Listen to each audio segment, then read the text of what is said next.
आदाब नाज़रीन, शाम 6 बजे में आपका इस्तकबाल है। मैं हूं फ़हीम अहमद और अगले आधे घंटे में हम आपको दिखाएंगे मुल्क और बैरून मुल्क की खबरें। आपको तफसील से बताएंगे कि दिल्ली में आम आदमी पार्टी का एक बार फिर यानी मुसलसल तीसरी बार हुकूमत बनाना तय। पार्टी को मिली ज़बरदस्त अक्सरियत। वज़ीर ख़जाना निर्मला सीतारमन ने लोकसभा और राज्यसभा में बजट पर बहस का दिया जवाब। चीन में कोरोना वायरस से मरने वालों की तादाद 1000 से ऊपर पहुंची और अमरीकी सदर डोनाल्ड ट्रंप इस माह के आखिर हफ्ते में आएंगे भारत के दौरे पर। और न्यूजीलैंड ने भारत को तीसरे एक रोज़ा मैच में दी 5 विकेट से शिकस्त। इन सब के अलावा आलमी और खेल की दुनिया की भी होंगी अहम खबरें, लेकिन सबसे पहले अभी तक की सुर्खियों पर एक नज़र। दिल्ली असेंबली इंतखाबात जीत कर आम आदमी पार्टी ने लगाई हैट्रिक। जीत के बाद वज़ीर आला केजरीवाल ने आवाम को कहा शुक्रिया।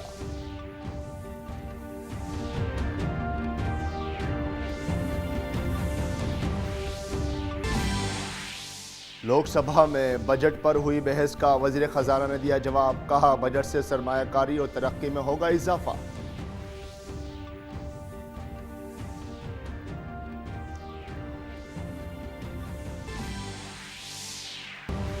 चौबीस और 25 फरवरी को भारत का दौरा करेंगे अमेरिकी सदर ट्रंप। व्हाइट हाउस के मुताबिक दौरे से दोनों मुल्कों के ताल्लुकात होंगे मजबूत।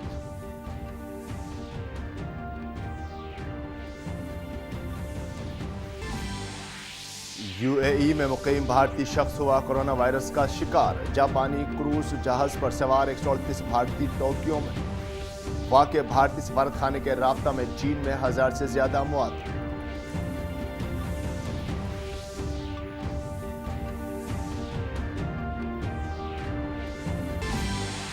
खेल की खबरों में न्यूजीलैंड ने भारत को आखिरी वनडे में 5 विकेट से हराया। 3-0 से जीत ली सीरीज।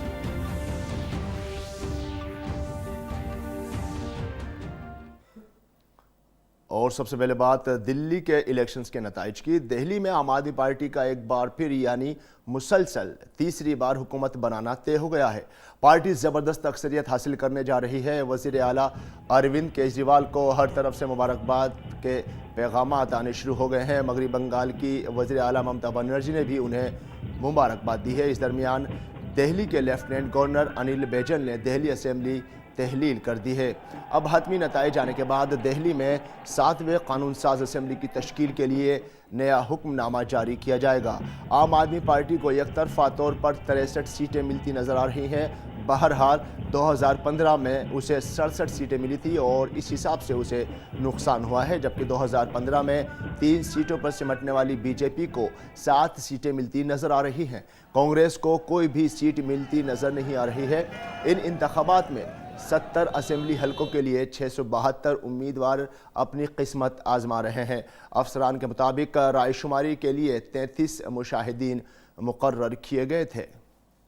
और जीत के बाद केजरीवाल ने कहा कि अब नई सियासत तो शुरू हुई है, जिसमें सिर्फ और सिर्फ तरक्की ही मौजू रहेगा।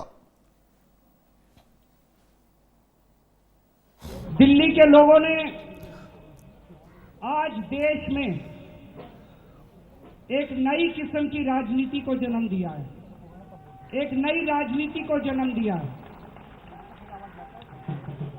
जिसका नाम है काम की राजनीति। दिल्ली के लोगों ने अब संदेश दे दिया कि वोट उसी को जो स्कूल बनवाएगा। दिल्ली के लोगों ने संदेश दे दिया वोट उसी को जो मोहल्ला क्लिनिक बनवाएगा। दिल्ली के लोगों ने संदेश दे दिया वोट उसी को जो 24 घंटे बिजली देगा। दिल्ली असेंबली इंतखाबात के नताइज के बाद जहां एक तरफ आम आदमी पार्टी के दफातर के अंदर कारकुनान में जोश व खरोश का माहौल बरकरार है, वहीं दूसरी जानिब कांग्रेस और बीजेपी के दफ्तर में खामोशी छाई हुई है। कांग्रेस अब तक खाता भी नहीं खोल पाई है। वज़ीर इत्तलात व नशरियात और बीजेपी के सीनियर लीडर प्रकाश जावड़ेकर ने आम आदमी पार्टी को मुबारकबाद दी है। उन्होंने कहा कि बीजेपी आपको मिली अवामी हिमायत का एहतराम करती है। दिल्ली के जनता ने विधानसभा चुनाव में अपना निर्णय दिया है। हम उस निर्णय का सम्मान करते हैं और केजरीवाल जी को और उनके पार्टी को अभिनंदन करते हैं, शुभकामना देते हैं। दिल्ली बीजेपी के सदर मनोज तिवारी ने अरविंद केजरीवाल को मुबारकबाद दी है। मैं दिल्ली के सभी मतदातागण को बहुत धन्यवाद देता हूं उनके मतदान के लिए। दिल्ली की जनता का ये जो जनादेश है उसको सर माथे रखते हुए मैं अरविंद केजरीवाल जी को बहुत बधाई देना चाहता हूं। मुझे पूरी उम्मीद है कि वो दिल्ली की आकांक्षाओं के अनुरूप दिल्ली सरकार में अच्छा करते हुए दिल्ली को उसके अपेक्षाओं की पूर्ति करेंगे। और मनोज तिवारी ने इंतखाबात में हार की जिम्मेदारी कबूल की है। बीजेपी के सीनियर लीडर सीपी ठाकुर ने मैं सभी कार्यकर्ताओं से नताइज कहूंगा, आप बिल्कुल, अभी तो निराशा की कोई बात नहीं है। अभी जो एग्जिट पोल दिखाया उससे हम बहुत ज़्यादा पा रहे हैं। 2 दिखाया, हम 22 पा रहे हैं, तो अभी निराश नहीं हो कोई। और अभी जो हमारी जानकारी है 27 सीटों पे मात्र 1000 वोटों का, 700 से 1000 वोटों का अंतर है। तो ये तो 2-2 एक-एक चरण में भी खुलने में भी ये इधर उधर हो सकता है। और साथ ही बीजेपी के सीनियर लीडर सीपी ठाकुर ने इंतखाबी नताइज पर कहा कि बीजेपी की तरफ से इंतखाबात में कमी रह गई। उन्होंने कहा कि पूर्वांचल के राय दहिंदगान ने अपना एतमाद जाहिर नहीं किया जितना करना चाहिए था। कहीं तो हम लोग मेहनत जितना करना चाहिए नहीं किए, तभी तो कमी रह गई। और जो यहाँ वाले लोग और कार्यकर्ता ज़्यादा मेहनत किए हम लोगों से, यही नेट रिजल्ट अंत में यही कहना पड़ेगा। छोटी छोटी चीज़ पर ध्यान दिया उन लोगों ने। और नाज़रीन, इस वक्त की बड़ी खबर यह है कि दिल्ली असेंबली चुनाव के 66 सीटों के नतीजे का ऐलान हो गया है और इनमें से 61 सीटें आम आदमी पार्टी ने जीती हैं। बीजेपी को 5 सीटें मिली हैं। एक बार फिर आपको बता दें, इस वक्त की जो बड़ी खबर है वो यह है कि दिल्ली की 66 सीटों के नतीजे का ऐलान हो गया है और इनमें से 61 सीटें आम आदमी पार्टी ने जीती है, जबकि बीजेपी को 5 सीटें मिली हैं। ये अभी तक की जो है सबसे बड़ी खबर है।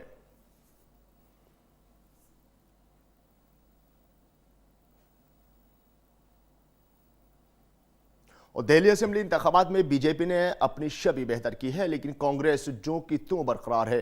गुज़िश्ता मरतबा की तरह उसका खाता नहीं खुल पाया है और पार्टी का कोई भी उम्मीदवार जीत के करीब तक नहीं पहुंच पाया है। इस पर कांग्रेस के सीनियर लीडर अधीर रंजन चौधरी ने समेत मध्य प्रदेश के वज़ीर आला कमलनाथ ने क्या कुछ कहा, ये सुनते हैं। ये तो पहले से हम जानते थे कि हमारी संगठन और जो आज, पर सबसे बड़ी बात है कि भाजपा का क्या परिणाम हुआ, जो इतनी लंबी चौड़ी बात करते हैं। और केंद्र भी दिल्ली में है, तो अगर संतुष्ट होते लोग, संतुष्ट होते, सबसे ज़्यादा करीब अगर किसी स्थान पर हैं तो मोदी जी तो दिल्ली से सबसे ज़्यादा करीब है। और नाज़रीन, कांग्रेस ने चुनाव में बेहद खराब कारकर्दगी का मुजाहरा किया है, उसका खाता भी नहीं खुल सका है। कांग्रेस पार्टी कभी सत्ता कब्जा करने के कगार पे खड़े है और कब्जा करने के लिए कोशिश कर रही है, ये कभी हम नहीं सोचे। हमारा मकसद ये था कि हमारा कुछ सीटें मिले और दिल्ली में कांग्रेस पार्टी की जो एग्जिस्टेंस है वो एग्जिस्टेंस विजिबल रहे, दिखाई दे कि हाँ कांग्रेस पार्टी है। क्योंकि शुरू से ही दिल्ली की जो चुनाव, ये चुनाव बाईपार्टीजन रूप से हुआ है। ये बाईपार्टीजन जब हुआ है, ये मल्टी पार्टीजन नहीं हुई, तो इसलिए ये 2 पार्टी के अंदर ये हो गए हैं। ये इसका नतीजा निकला। और नाज़रीन, एनडीए इत्तेहाद में शामिल इत्तेहादी जमात रिपब्लिकन पार्टी ऑफ इंडिया के लीडर और मरकजी वजीर रामदास अठावले ने कहा कि आम आदमी पार्टी के लीडर अरविंद केजरीवाल ने कुछ चीज़ें मुफ्त देने का ऐलान किया और इसके असरात आवाम पर साफ नजर आए, लेकिन अरविंद केजरीवाल को वज़ीर आज़म मोदी और मरकजी हुकूमत से अपने ताल्लुकात बेहतर रखने चाहिए, तभी मुल्क और दिल्ली तरक्की की राह पर गामजन होंगे। उन्होंने कहा कि मुताद्दिद मसाइल सामने आए, लेकिन बीजेपी ने अमित शाह और जेपी नड्डा की मेहनत की बुनियाद पर अपने वोटिंग फीसद में इजाफा किया। नीज सीटों में भी इजाफा दर्ज हुआ है। केंद्रीय मंत्री रामदास अठावले हमारे साथ बातचीत के लिए मौजूद हैं। दिल्ली चुनाव पर क्या प्रतिक्रिया है? अभी बीजेपी हालांकि पहले के मुकाबले अच्छा कर रही है, लेकिन लग रहा है कि आम आदमी पार्टी बहुत बढ़त बनाए हुए। हाँ, मुझे लगता है कि आम आदमी पार्टी को सफलता मिलने का कारण ये है कि केजरीवाल जी ने एक आइडिया की कि लोगों को जो पानी फ्री है, लाइट फ्री है, बस फ्री है, मेट्रो फ्री है, तो इसी तरह के अनाउंसमेंट करने से लोगों ने विचार किया कि लोगों ने आपने देखा है कि 2019 के लोकसभा के चुनाव में बीजेपी को बहुत बड़ी सफलता मिली थी और 37 सीटें मतलब यहाँ केजरीवाल की सरकार होने के बावजूद भी यहाँ मतलब बीजेपी को बहुत बड़ी सफलता मिली थी। तो शायद लोगों ने सोचा होगा कि इतना फ्री इन्होंने दे दिया है तो केजरीवाल को दोबारा सत्ता में नहीं लाएंगे तो फिर ये सब जो फ्री मिलता है वो गड़बड़ हो जाएगी। और दिल्ली के सरकार के लिए केजरीवाल और केंद्र के सरकार के लिए नरेंद्र मोदी, इसी तरह का यहाँ का जो मैंडेट है, ये मैंडेट हमने देखते हैं। तो केजरीवाल जी को सफलता मिल रही है, उनको अपने शुभेच्छा देते हैं। जो वादे किए हैं वो वादे उन्होंने पूरे करने चाहिए, लेकिन उन्होंने आगे केंद्र सरकार के साथ अपने संबंध अच्छे रखना चाहिए, नरेंद्र मोदी जी के साथ संबंध अच्छे रखने चाहिए। दिल्ली का अगर अच्छा डेवलपमेंट करना है तो केजरीवाल जी ने हमारी सरकार के साथ अच्छे संबंध रखना चाहिए। बहुत शुक्रिया। रामदास अठावले जो केंद्रीय मंत्री हैं, उनका कहना है कि अरविंद केजरीवाल को जीत की शुभकामना, वो लेकिन अच्छा काम करें और देश के प्रधानमंत्री नरेंद्र मोदी और केंद्र सरकार के साथ रिश्ते जो हैं उसको मधुर रखें ताकि दिल्ली का विकास और भी हो सके। संसद भवन परिसर, नई दिल्ली से मैं राजेश राज, डीडी न्यूज़ के लिए। और नाज़रीन, बात बजट पर हुई बहस की। वज़ीर ख़ज़ाना ने राज्यसभा में बजट पर हुई बहस का जवाब दिया। उन्होंने कहा कि बजट मौजूदा दौर के मुआशी मसाइल को जहन में रखकर तैयार किया गया है। उन्होंने कहा कि सनती सरगर्मियों में बेहतरी आई है। The nominal GDP of the country has increased from 2 trillion, sir, in 2014-15 to 2.7 trillion in 18-19, and it has reached 2.9 trillion by 2019-20. The macroeconomic stability is something which all of us will have to keep in mind. The averaging GDP growth has been at 7.4%, and inflation has been at 4.5%. और वज़ीर ख़ज़ाना निर्मला सीतारमण ने लोकसभा में भी budget पर हुई बहस का जवाब दिया। उन्होंने कहा कि मुल्क की मईशत को मजबूत बनाने के लिए हुकूमत काम कर रही है। उन्होंने कहा कि हुकूमत ने सरमायाकारी में फरोग के लिए कई कदम उठाए हैं।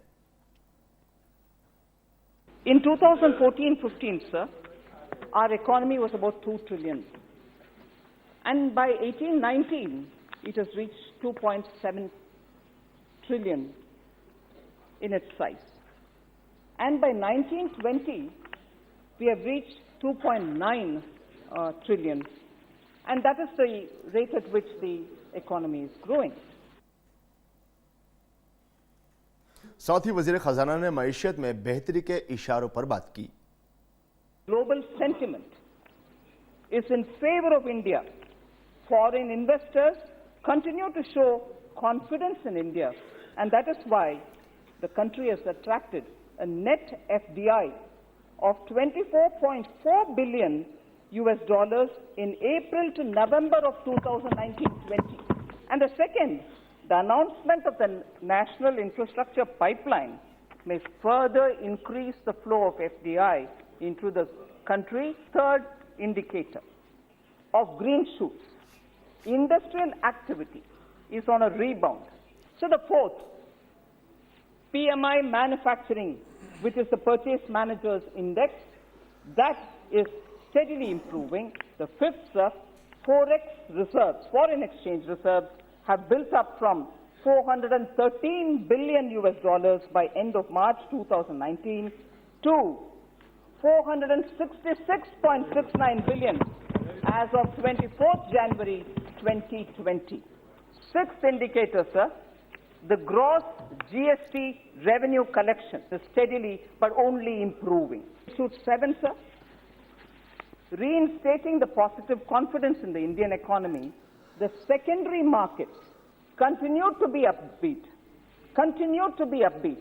and the BSE Sensex increased by 5.6% up to 31st January 2019 over end of March 2019. और इसके बाद नाज़रीन लोकसभा और राज्यसभा 2 मार्च तक के लिए मुलतवी कर दी गई। और बात निर्भया केस की। निर्भया मामले के सभी कसूरवारों को सुप्रीम कोर्ट ने आज नोटिस जारी किया और कहा कि गुनहगारों को एक साथ फांसी देने के हुक्मनामे पर फिलहाल कोई रोक नहीं है। इस मामले पर सुप्रीम कोर्ट 13 फरवरी को अगली समाअत करेगा। वहीं दूसरी तरफ कसूरवारों ने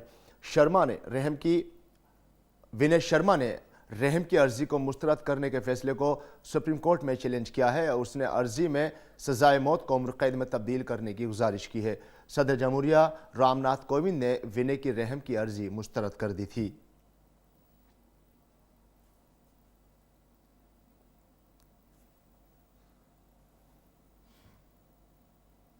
और नाज़रीन, आज भारतीय जनसंघ के साबिक सदर और सहाफ़ी पंडित दीनदयाल उपाध्याय का यौम वफात है। उन्होंने बीजेपी के लिए नजरियाती रहनुमा के तौर पर काम किया। दीनदयाल जी को सियासत के साथ साथ अदब में भी गहरी दिलचस्पी थी। आज मुल्क दीनदयाल जी को खराज अकीदत पेश कर रहा है। इत्तलात और नशरियात के वजीर प्रकाश जावड़ेकर ने पंडित जी को बाइस तहरीक बताते हुए उन्हें खराज अकीदत पेश किया। और बीजेपी सदर जेपी नड्डा ने आज पंडित दीनदयाल उपाध्याय की बरसी के मौके पर उन्हें गुलाहे अकीदत नजर किए। उन्होंने कहा कि उपाध्याय ने पार्टी और मुल्क को नई सिमत दी, इसीलिए उनकी बरसी को समर्पण दिवस के तौर पर मनाया जाएगा। पंडित दीनदयाल उपाध्याय भारतीय जनसंघ के संस्थापक में से एक थे। उन्होंने इसके स्थापना काल से भारतीय जनसंघ को आगे बढ़ाने का काम किया। वो प्रथम में 1952 में महामंत्री बने और महामंत्री बनने के बाद उन्होंने पार्टी को विस्तार किया श्यामा प्रसाद मुखर्जी जी के नेतृत्व में। बहुत कम ऐसे नेता होते हैं जिसमें तीनों गुण हों। वह राजनेता भी थे, वो संगठक भी थे और वो विचारक भी थे। तीनों गुण उनमें समाहित थे। और नाज़रीन, अब चलते हैं मेरे साथी अब्दुल्ला के पास तिजारती, बैनुल-अक़वामी और खेल की खबरों के लिए। जी अब्दुल्ला, क्या कुछ खास है आपके पास? बहुत शुक्रिया फ़हीम। आपने दिल्ली असम्बली इंतखाबात के नताइज, बजट, निर्भया केस जैसे अहम मालूमात नाजरीन को बताई। और अब मेरे पास खबरें हैं तिजारत व मईशत, बैनुल-अक़वामी और खेल कूद से मुतालिक। तो सबसे पहले बात करते हैं तिजारत व मईशत की।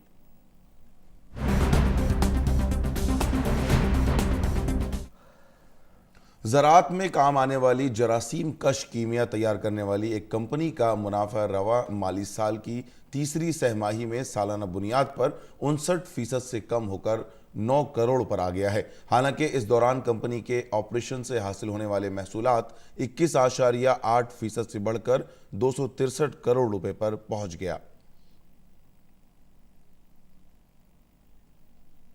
एमपेडा ने पहली जदीद माइक्रो बायोलॉजी तजुर्बागाह कायम की है। मरकजी वजीर रामेश्वर तेली ने कहा कि इस तजुर्बेगाह से मेयार में इजाफा होगा।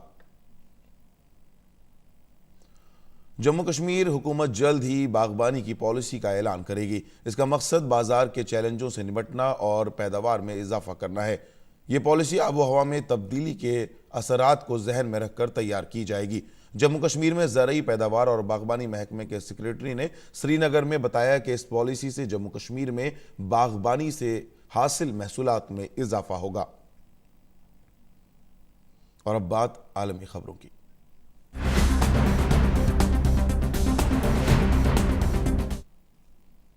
अमेरिकी सदर डोनाल्ड ट्रंप इस माह के आखिरी हफ्ते में भारत के दौरे पर आएंगे। व्हाइट हाउस ने इस बात की इत्तला दी है कि सदर ट्रंप 24 और 25 फरवरी को भारत के दौरे पर होंगे। उनके साथ उनकी अहलिया मेलानिया ट्रंप भी आएंगी। इस दौरान वो वजीर आजम मोदी से मुलाकात करेंगे। उम्मीद की जा रही है कि इस दौरे से अमेरिका और भारत की स्ट्रेटेजिक शराकतदारी मजीद मुस्तहकम होगी। चीन में कोरोना वायरस से मरने वालों की तादाद 1000 से ऊपर पहुंच गई है। हुबेई सूबे में 103 लोगों की हलाकत के साथ ही मुल्क भर में मरने वालों की तादाद बढ़कर 1011 हो गई है। हुबेई के हेल्थ कमीशन ने वस्ती सूबे में 2097 नए मामलों की तस्दीक की है। चीन के सदर शी जिनपिंग ने कल बीजिंग का दौरा करके सूरत हाल का जायजा लिया। उन्होंने इस बीमारी से सबसे ज्यादा मुतासिर वुहान के अस्पताल में वीडियो कॉल करके सूरत हाल का जायजा लिया। उन्होंने उम्मीद जताई कि कोरोना वायरस के खिलाफ लड़ाई में जीत हासिल होगी। चीनी वजारत खारजा ने कल बताया कि वो कोरोना वायरस से चीन में 27 मुल्कों के शहरी मुतासिर हुए हैं और उनमें से 2 की मौत हो गई है। हांगकांग के सिंगपी इलाके की एक बिल्डिंग में 2 लोगों के कोरोना वायरस से मुतासिर होने की तस्दीक के बाद इस बिल्डिंग में रहने वाले दीगर लोगों को मुतासिरा लोगों से अलग रख दिया गया है। सेंटर फॉर हेल्थ प्रोटेक्शन के डायरेक्टर ने कहा कि जिन लोगों में कोरोना वायरस की अलामात नजर आ रही हैं उन्हें एहतियातन निगरानी में रखा जाएगा। हांगकांग में कोरोना वायरस के 42 मामलों की तस्दीक हुई है। कोरोना वायरस की अलामात और उसको फैलने से रोकने के तई अवाम में बेदारी लाने के लिए रोबोट का सहारा लिया जा रहा है। न्यूयॉर्क के टाइम्स स्क्वायर पर एक 5 फुट ऊंचा रोबोट लगाया गया है। वहां से गुजरने वाले राहगीरों के लिए ये दिलचस्पी का बाइस है। लोग रोबोट के सीने पर लगे आईपैड से न सिर्फ मालूमात हासिल कर सकते हैं बल्कि मशीन के साथ बातचीत भी कर सकते हैं। ये रोबोट फिलाडेल्फिया और पेंसिल्वानिया में एक रूसी ग्रुप के जरिए तैयार किया गया है, जिसमें कोरोना वायरस की अलामात को बताने के लिए एक खास सॉफ्टवेयर लगाया गया है। इंग्लैंड के मुताद्दिद हिस्सों में सियारा तूफान की वजह से सैलाब की संगीन सूरत हाल बनी हुई है। तूफान की वजह से इन इलाकों में तेज हवाएं भी जारी हैं। यॉर्कशायर के हैब्डन ब्रिज में इतवार को कुछ मकानों और बाजारों में पानी दाखिल हो गया था, जिसके बाद पूरे बरतानिया में 200 से जायद सैलाब से मुतालिक वार्निंग जारी की गई।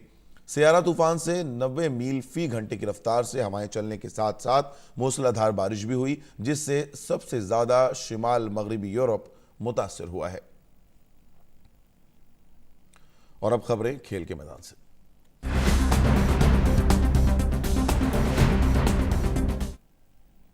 भारत और न्यूजीलैंड के दरमियान 3 एक रोजा मैचों की सीरीज के तीसरे और आखिरी मैच में न्यूजीलैंड ने भारत को 5 विकेट से शिकस्त दी।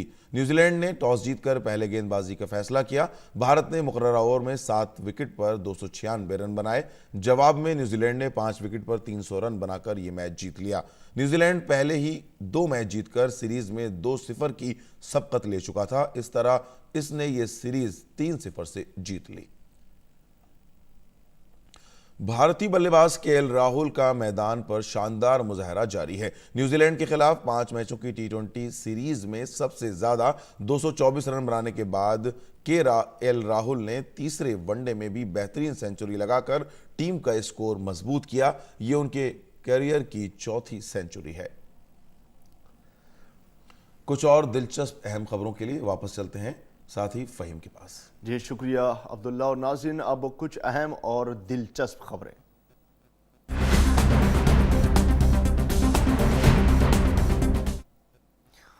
नाज़रीन, पार्लियामेंट स्ट्रीट मज़ार में मुल्क के 5वें सदर जमहूरिया फ़खरुद्दीन अली अहमद की बरसी पर उन्हें खराज अक़ीदत पेश किया गया। फ़खरुद्दीन अली अहमद ने तहरीक आज़ादी में कलीदी किरदार अदा किया था और सदर जमहूरिया के ओहदे पर बरकरार रहते हुए 1977 में इंतकाल कर गए थे।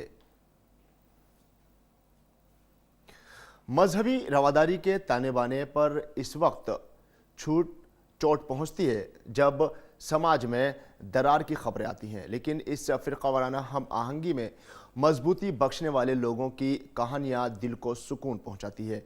ऐसी ही एक हस्ती हैं राजस्थान के बगरू कस्बे के रमज़ान खान उर्फ मुन्ना मास्टर, जिन्होंने मजहबी रवादारी, तहजीब और अमन की फिजा को कायम कर रखा है।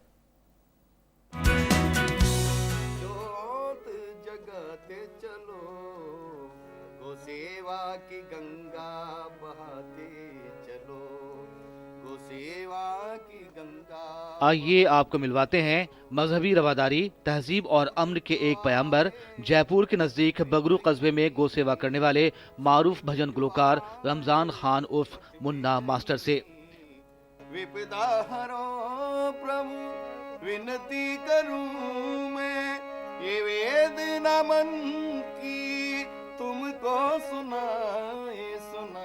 बगरू और आसपास के इलाके में भक्ति गीत और भजन के ज्यादातर छोटे बड़े प्रोग्राम में इनकी गुलकारी जरूर होती है। भजनों पर मबनी मुन्ना मास्टर की लिखी किताब श्री श्याम सुरभि वंदना आसपास के इलाकों में काफी मकबूल है। संगीत हमारा ट्रेडिशनल जुड़ा हुआ है और पिताजी संगीत में बड़े प्रकांड विद्वान थे, संगीत के बहुत अच्छे पारंगत थे और साहित्य के भी विद्वान थे। संस्कृत साहित्य हो, अंग्रेजी भी थोड़ी बहुत जानते थे, गुजराती भी जानते थे।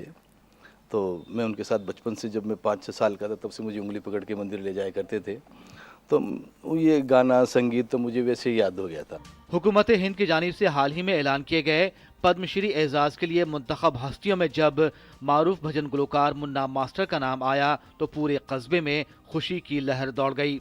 मुन्ना मास्टर को फन के जुमरे में ये एजाज अता किए जाने का ऐलान किया गया है।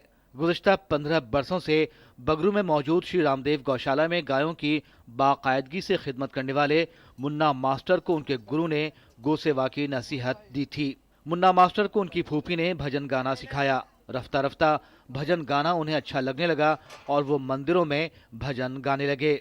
जिसने गाय की सेवा कर ली, जो गौ की सेवा करता है, गौ की सेवा जो है राष्ट्र की सच्ची सेवा है, धर्म की सच्ची सेवा है, मानवता की सच्ची सेवा, समाज की सच्ची सेवा है। मैं किसी धर्म से नहीं जोड़ना चाहता गाय को। इत्तेहाद और फिरका वाराना हम आहंगी की जिंदा मिसाल रमज़ान खान की जिंदगी ये दिखाती है कि इस मुल्क का असल ताना बाना मजहबी रवादारी में है और हमारा मुल्क अमन पसंद लोगों को अपने सर आंखों पर बिठाता है। गुड न्यूज इंडिया के लिए जयपुर से मुरारी गुप्ता के साथ पवन फौजदारी की रिपोर्ट, डीडी न्यूज उर्दू खबरें। और नाज़रीन, शाम 6 बजे में अब वक्त हो चला है आपसे रुखसत होने का, लेकिन जाने से पहले आपको दिखाते हैं चीन में जारी लालटेन फेस्टिवल की कुछ झलकियां। आप इससे महसूस हों और हमें दें इजाज़त। आदाब।